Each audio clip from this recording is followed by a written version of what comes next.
Alright, so let me get on this.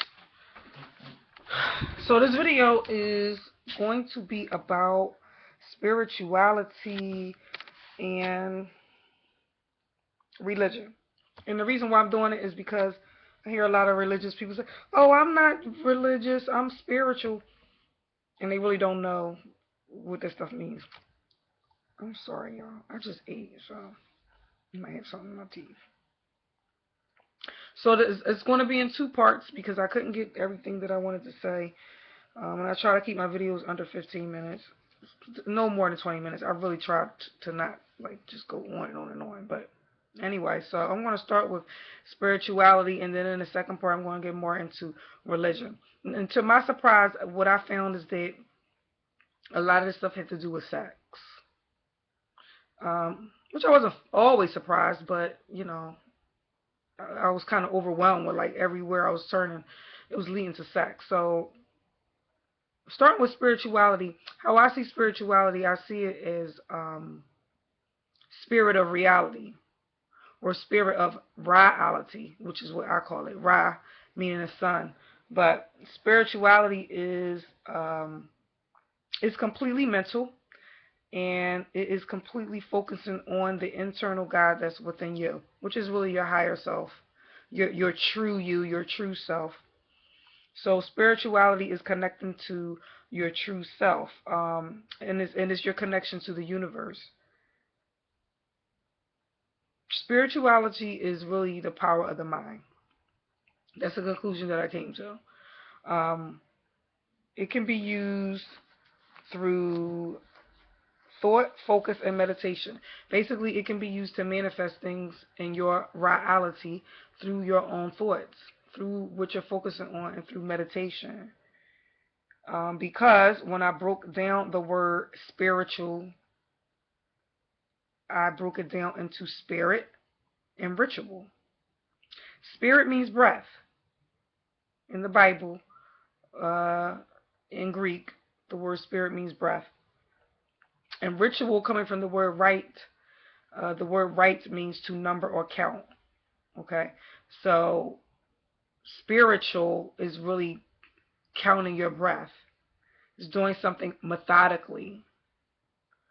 You're talking about meditation, basically, which, like I said a few minutes ago, meditation is really focusing, and you're talking about using the power of your mind. That is what, counting your breaths. Some people might call it magic because you're using your own mind to manifest things into your reality, your spirit reality.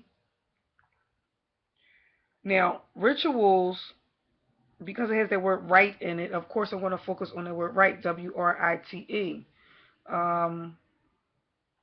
But the thing about it is that you would not, using your mind, you would not be using a physical pen to do it. You will be using your penis, your penis.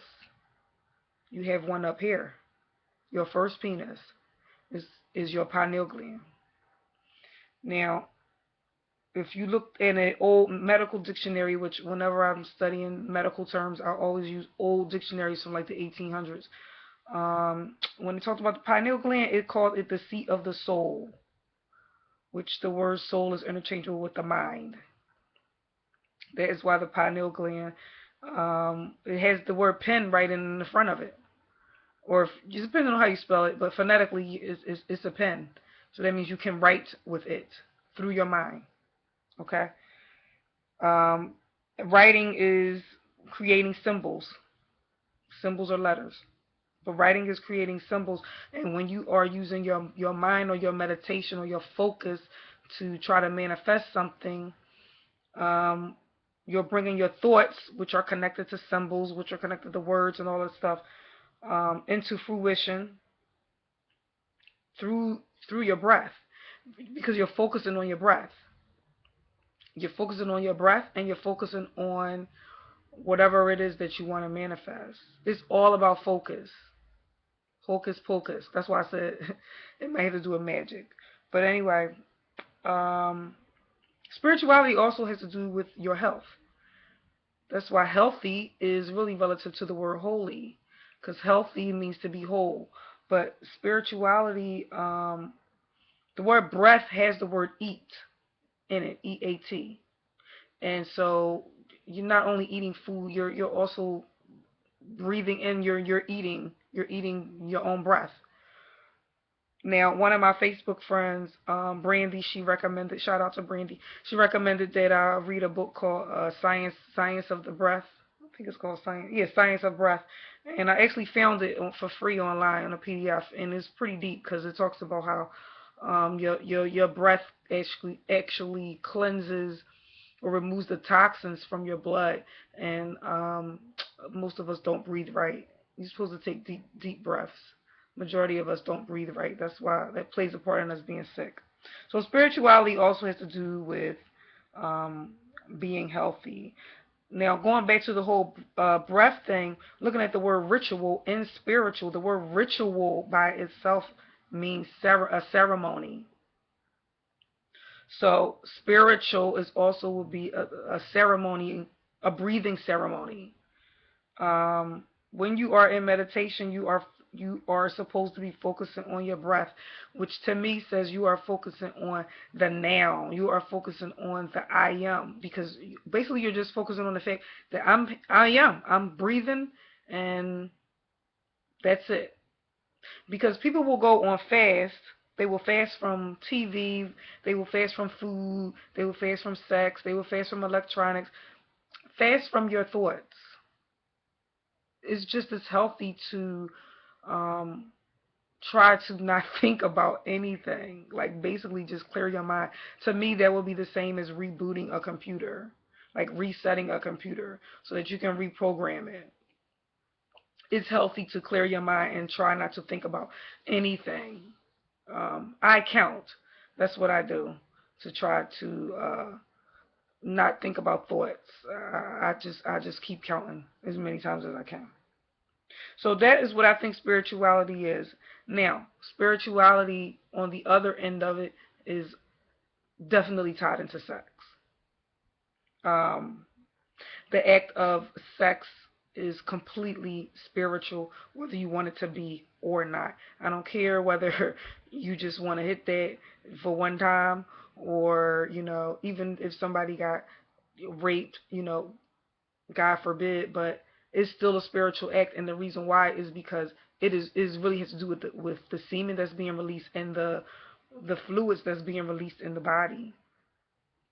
Um, and I'm going to get into why that is, but sex is completely spiritual. Earlier, I said that ritual. The word ritual means ceremonial, and a wedding is also a ceremony.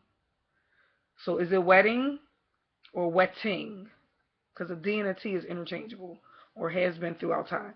So, a wetting says that somebody's getting wet. Okay, a wedding is really about sex. It's not some piece of paper that you go down to down to City Hall and sign a piece of paper. No, it's sex. So a wedding is a ceremony. A wedding or a ceremony or a wedding ceremony is a bonding or a union. That is what's happening when you're having sex. You are becoming one with somebody else. That is by itself what makes it a spiritual act, whether you want it to be or not. Now, I said that a ritual is a ceremony, and in regards to sex being spiritual, a ritual is a wedding ceremony. Now, I broke down the word ceremony as serum moni.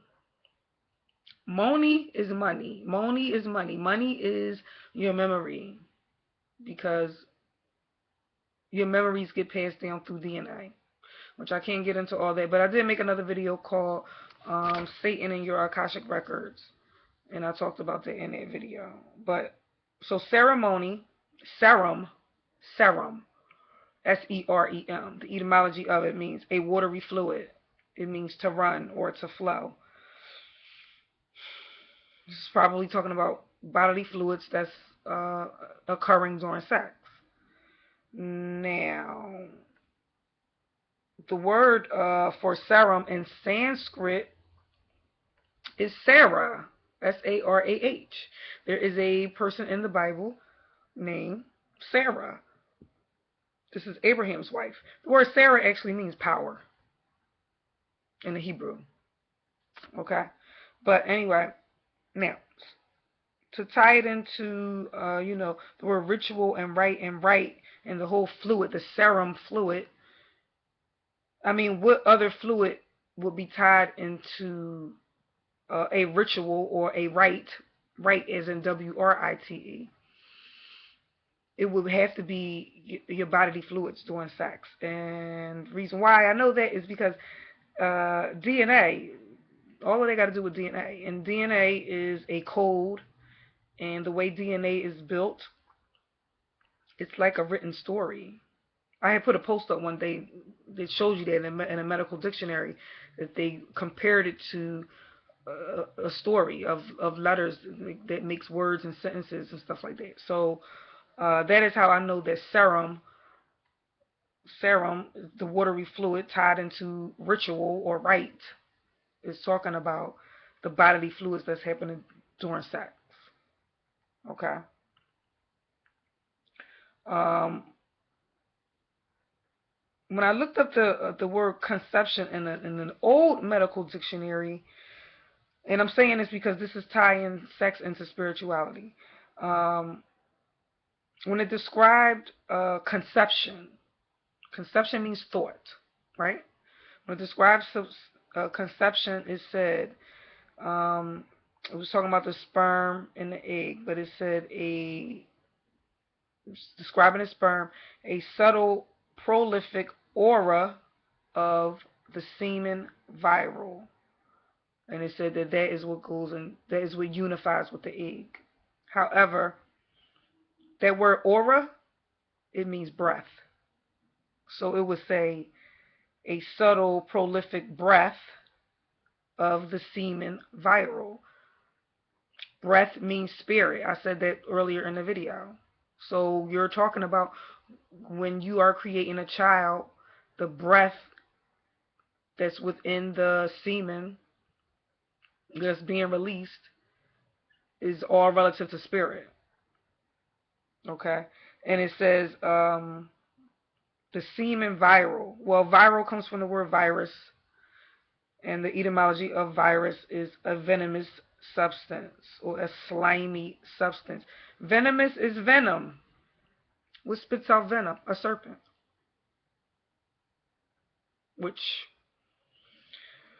if you watch the video Satan in the Akashic Records, I talk about how the serpent has to do with creation. Um, I'm going to end this here. In the next video, I'm going to talk a little bit about how I know sex has to do with the Kundalini, and then I'll be getting into religion. How I know that religion is talking about sex, and it's really talking about DNA and stuff like that, and genes. All right, peace.